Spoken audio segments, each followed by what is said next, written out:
PLN beberkan ambisi menuju net zero emissions 2060. Jakarta, 18 September 2024, di hadapan media, PT PLN, Persero, membeberkan sejumlah upaya strategis yang dilakukan dalam agenda transisi energi di tanah air untuk mencapai net zero emissions di tahun 2060. Upaya ambisius tersebut disampaikan oleh Direktur Manajemen Risiko PLN, Suroso Isnandar dalam agenda media briefing bertema, Electrifying the Future, Strategi Hijau untuk Akselerasi Net Zero Emissions, yang digelar di Jakarta pada Selasa 17 September. Kita merencanakan suatu program transisi energi, yang targetnya nanti sampai dengan 2060. Kalau bisa emisinya zero, kita menyebutnya net zero emissions. Dan PLN sangat berkomitmen untuk mewujudkan itu, kata Suroso. Untuk mewujudkan target tersebut, PLN telah mengusulkan roadmap transisi energi. Bersama pemerintah, PLN telah memiliki rencana usaha penyediaan tenaga listrik, RUPTL, 2021 hingga 2030 yang paling hijau sepanjang sejarah dengan penambahan kapasitas pembangkit berbasis energi baru terbarukan, EBT, hingga tahun 2030 sebesar 51,6% atau 21 gigawatt, GW. Untuk mendukung itu, pemerintah dan PLN juga telah menyiapkan program Accelerated Renewable Energy Development, ARED, yang berfokus pada pengurangan bertahap penggunaan batu bara pada pembangkit listrik tenaga uap, PLTU, atau yang dikenal dengan coal phase down.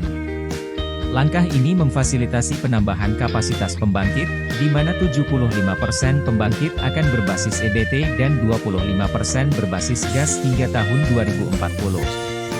Nah, dengan ARED ini, yang kita lakukan adalah PLTU tidak disuntik mati langsung, itu namanya coal phase out, tapi kita coal phase down. Coal phase down itu secara bertahap kita kurangi, ujar Suroso. Suroso menambahkan, PLN juga telah menghilangkan daftar pembangunan PLTU dalam rencana investasi ke depan. Di samping itu, PLN menargetkan penambahan kapasitas pembangkit berbasis EBT sebesar 66.000 MW hingga tahun 2040.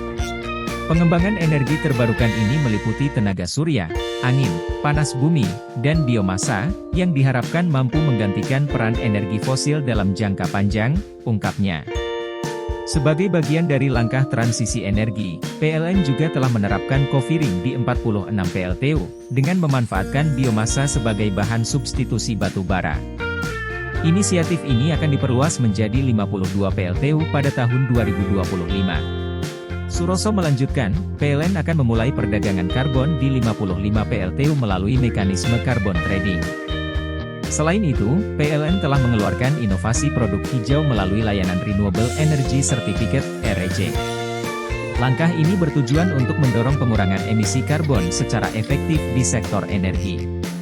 Di masa depan, PLN juga akan mempercepat pembangunan pembangkit listrik berbasis energi terbarukan dengan kapasitas besar, seperti tenaga surya, tenaga air, dan tenaga angin, tambahnya. Dalam kesempatan yang sama, peneliti dari Institute for Development of Economics and Finance, INDEF, Abra Talatov menilai peran penting PLN dalam mempercepat transisi energi dari pembangkit berbasis fosil ke energi terbarukan. Melalui Rencana Usaha Penyediaan Tenaga Listrik, RUPTL, Indonesia menargetkan penambahan sekitar 51% pembangkit listrik akan berasal dari energi terbarukan pada tahun 2030. Ini adalah langkah yang sangat progresif menuju masa depan yang lebih hijau, katanya. Tak hanya itu, kata dia, REC yang ditawarkan oleh PLN menjadi solusi bagi industri yang ingin beralih ke energi bersih. Menurutnya, berbagai langkah hijau PLN tersebut tidak hanya berdampak ke lingkungan, tetapi juga mampu menciptakan lapangan kerja baru serta mendukung pertumbuhan ekonomi. Investasi hijau dapat membuka peluang kerja formal yang berkualitas, mendukung kelas menengah, serta memperkuat ekonomi menuju Indonesia Emas 2045. Ini adalah kontribusi penting bagi pembangunan dan kesejahteraan masyarakat, pungkasnya.